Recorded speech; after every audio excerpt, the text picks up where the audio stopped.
Actuellement, c'est la première fois de ma vie que ça m'arrive. Je vais être concentré uniquement sur Nitro.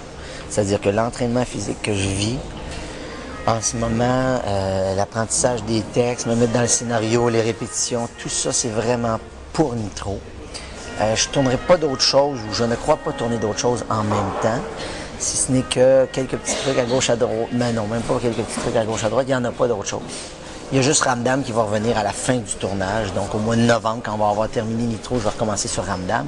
Mais j'ai demandé de ne pas avoir d'épisode de Ramdam pendant le tournage parce que je voulais me concentrer à une seule chose. C'est près de 40 jours de tournage, ce qui est gros, ce qui est énorme. Je veux bien le faire, je vais être bien concentré, je vais être bien en forme, puis je vais être très focusé là-dessus. Moi, j'ai pas du tout ce talent-là d'écrire, de réaliser. Un jour, je voudrais réaliser dans ma vie, c'est certain. Mais ma force, et je trouve ça très bien d'avouer nos forces. Je suis en train de dire que je trouve ça très bien ce que je suis en train de dire. Oui, c'est un peu ça que je fais, mais c'est correct. Ma force, c'est pas l'écriture. Mon grand chum, Vincent Bolduc, sa force, en plus du jeu, lui, ça va être l'écriture. Ma copine, Marie-Lou Wolfe, en plus du jeu, elle, ça va être la réalisation. Moi, je dirais que ça pourrait être la production. Mais j'en suis pas là pour l'instant dans ma vie. Dans ma vie, là, je suis à...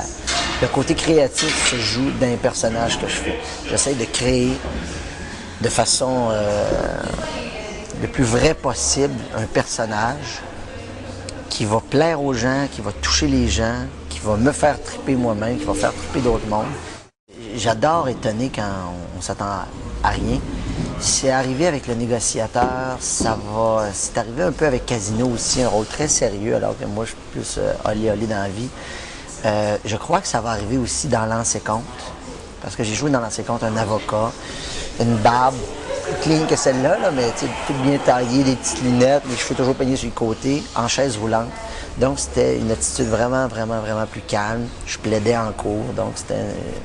Alors, je crois que c'est arrivé, puis je souhaite juste que ça puisse continuer d'arriver. Mais en ce moment, le rôle dans Nitro, le film d'Alain Desrochers, qui est aussi ado que moi, qui est aussi excité par ce projet-là, c'est de s'amuser vraiment à faire un film hot. Marie-Lou Wolfe, qu'est-ce qu'elle fait actuellement? Qu'est-ce qu'elle prépare comme réalisation? Et est-ce que tu es impliqué? Je suis par la bande impliqué parce que Marie-Lou devait réaliser son premier long-métrage qui est un film qui s'appelle Les pieds dans le vide, qui était produit par Vision 4, écrit par Vincent Bolduc, et moi je jouais dans ce film-là.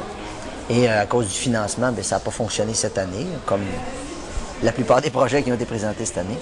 Et donc, elle remet ça à l'année prochaine. Elle, pour l'instant, est en train de jouer comme actrice dans un film qui va s'appeler À vos marques Party.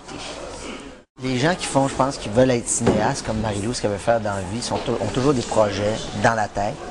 Elle a un projet très personnel dans la tête qu'elle va présenter ou qu'elle va présenter à Vision 4, justement. Et puis, elle a toujours une idée qui trotte. Elle a des rencontres avec des auteurs, avec Vincent Bolduc, entre autres, pour parler du film de l'an prochain. Mais avec d'autres auteurs, elle travaille avec Alex Veilleux, quelqu'un qu'elle a rencontré sur Ramdam, qui connecte avec... Parce qu'il faut qu'ils connectent tout le monde ensemble. Il faut qu'ils se parlent pas, mais il faut qu'ils se comprennent. Il faut qu'ils créent une boule d'énergie, si on veut, ensemble, pour réussir à créer le produit qu'elle a dans sa tête, bien enfoui. Mais Marie-Lou est une fille... très joyeuse dans la vie, mais qui a des idées aussi assez sombres et assez noires. Puis je pense qu'elle va nous étonner quand elle va sortir ce genre de truc-là de sa tête à l'écran. Aimerais-tu la produire un jour? Aimerais-tu être... Je l'ai déjà produit un jour dans un court-métrage qui s'appelait Trois petits coups, qu'Alex Veilleux avait écrit, Marie-Lou a réalisé, que j'ai produit. Moi, je jouais dedans aussi. C'était un film complètement pété. C'était une expérience, en fait. C'était un film sur les drag queens. C'était complètement pété comme film. C'est une histoire... comment je pourrais dire? C'est pas un grand film, C'est un film correct, mais c'est une grande expérience. Parce qu'on a travaillé avec des professionnels au niveau des comédiens, au niveau de l'équipe technique, au niveau de la pré-prod, au niveau de la post-production, au niveau de la présentation des médias, au niveau de la première du film. Et on a réussi à faire un film 100% commandité, de toutes parts. Alors, tout le monde a adhéré à ce projet-là. Sans financement public. Sans financement public. 0, 0, 0. Tout le monde nous a prêté le matériel, tout le monde est venu travailler gratuitement et on a réussi à faire un film qui se tient debout. Donc, c'était une première étape pour éventuellement en faire d'autres ensemble. J'imagine que quand il y a de l'argent, c'est plus facile que quand il n'y en a pas. Alors, on l'a fait pas d'argent, on devrait être capable de faire un film avec de l'argent. D'ici quelques années. D'ici quelques années, mais tant qu'on travaille puis qu'on est occupé, c'est ça, hein, le jeu, c'est que tu as toujours quelque chose, tu as toujours un projet, tu as toujours un plan B, mais tant que tu travailles, tu n'as pas le temps de le faire, fait que tu travailles. La fois où tu ne travailles pas, tu continues ton projet. À un moment donné, tu as un long bout sans travailler. Luc Picard a fait ça. Tu sais, un acteur qui travaille sans arrêt, il avait un projet dans la tête, il voulait réaliser. Puis quand il a eu le temps de le faire, oui, il l'a fait. C'est fantastique.